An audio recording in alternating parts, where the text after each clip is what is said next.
ಮಂತ್ರಾಲಯದಲ್ಲಿ ಮಠದ ಕಡೆಯಿಂದ ಪ್ರೊವೈಡ್ ಮಾಡುವಂತಹ ಆನ್ಲೈನ್ ಬುಕ್ಕಿಂಗ್ ರೂಮ್ಗಳಲ್ಲಿ ಸುಶೀಲೇಂದ್ರ ವಸತಿ ಗೃಹ ಈ ರೂಮ್ ಯಾವ ಥರ ಇದೆ ಅಂತ ಈ ವಿಡಿಯೋದಲ್ಲಿ ನೋಡ್ಕೊಂಡು ಬರೋಣ ಬನ್ನಿ. ನಾನು ಬಂದು morning 3 o'clock check in time ಹಾಕಿದ್ದೆ. ಸೊ ಆವಾಗ ಬಂದು ಅವರಿಗೆ ನಾವು ಆನ್ಲೈನಲ್ಲಿ ಬುಕ್ ಆಗಿರೋಂತಹ ರಿಸಿಪ್ಟನ್ನ ತೋರಿಸಿದ್ರೆ ಅವರು ನಮಗೆ ಕೀ ಮತ್ತು ಒಂದು ಸ್ಲಿಪ್ನ ಕೊಡ್ತಾರೆ. ಅದ್ರ ಜೊತೆ ನಮ್ಮ ಹತ್ರ 600 ರೂಪೀಸ್ ದುಡ್ಡನ್ನು ಸಹ ಪೇ ಮಾಡಿಸ್ಕೋತಾರೆ. ಏಕೆಂದರೆ ನಾವು ಚೆಕ್ಔಟ್ ಆಗಬೇಕಾದ್ರೆ ನಮಗೆ ರಿಟರ್ನ್ ಕೊಡ್ತೀವಿ ಆ ದುಡ್ಡನ್ನು ಅಂತ ಹೇಳ್ತಾರೆ. ನಂತರ ಇದರಲ್ಲಿ ಲಿಫ್ಟ್ ಫೆಸಿಲಿಟಿನೂ ಸಹ ಇದೆ. ರೂಮ್ ಬಂದು 29th ಫಸ್ಟ್ ಫ್ಲೋರಲ್ಲಿ ಇರೋಂತಹ ರೂಮು. ಈ ರೂಮ್ನ ನೋಡ್ಬೋದು ನೀವು ಎಷ್ಟು ದೊಡ್ಡದಾಗಿದೆ ಅಂತ. ಮತ್ತು ಒಂದು ಕಿಂಗ್ ಸೈಜ್ ಬೆಡ್ಡನ್ನು ಸಹ ಹಾಕಿರ್ತಾರೆ. ತುಂಬ ದೊಡ್ಡದಾಗೆ ಇದೆ. ಒಂದು ಡ್ರೆಸ್ಸಿಂಗ್ ಟೇಬಲ್ ಸಹ ಇರುತ್ತೆ.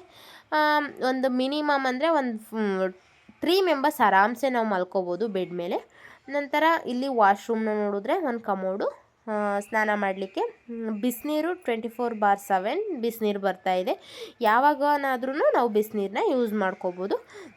ನಂತರ ಅಲ್ಲೊಂದು ಕನ್ನಡಿ, ಹೊರಗಡೆ ಬಂದರೆ ಒಂದು ರೆಡಿ ಆಗಲಿಕ್ಕೆ ಡ್ರೆಸ್ಸಿಂಗ್ ರೂಮ್ನ ಸಹ ಡ್ರೆಸ್ಸಿಂಗ್ ಟೇಬಲ್ ಸಹ ಪ್ರೊವೈಡ್ ಮಾಡಿದ್ದಾರೆ.